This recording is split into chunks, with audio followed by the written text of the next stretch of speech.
স্থানীয় বাজার থেকে কেনা হয় ৯০ গ্রাম ওজনের কাঁকড়া। ভাসমান খাঁচায় রেখে অপেক্ষা করা হয় খোলস পরিবর্তন পর্যন্ত। খোলস পরিবর্তনের সময় এক একটি কাঁকড়ার ওজন দাঁড়ায় ১৬০ থেকে ১৭০ গ্রামে। এই নরম কাঁকড়া প্রক্রিয়াজাত করে রপ্তানি করা হচ্ছে জাপানে।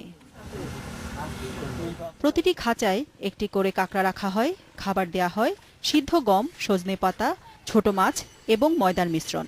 বর্তমানে এই খামারে ১৫ জন কর্মরত রয়েছেন। কম খরচে বেশি লাভ হওয়ার কারণে ধীরে ধীরে এ পদ্ধতি জনপ্রিয় হয়ে উঠছে।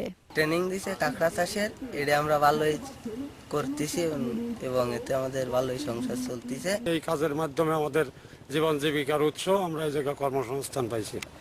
ভাসমান পদ্ধতিতে কাঁকড়া চাষে কেউ আগ্রহী হলে প্রশিক্ষণ সহ সব ধরনের সহযোগিতার আশ্বাস মৎস্য অধিদপ্তরের। এটি আমাদের মংলা উপজেলার জন্য খুবই লাভজনক এবং এতে বেকার সমস্যার সমাধান এবং আমাদের কাঁকড়ার যে উৎপাদন এটা যথেষ্ট পরিমাণে বৃদ্ধি পাবে।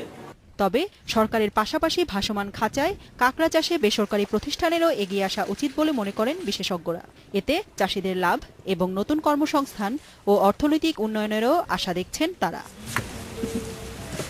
Independent news desk.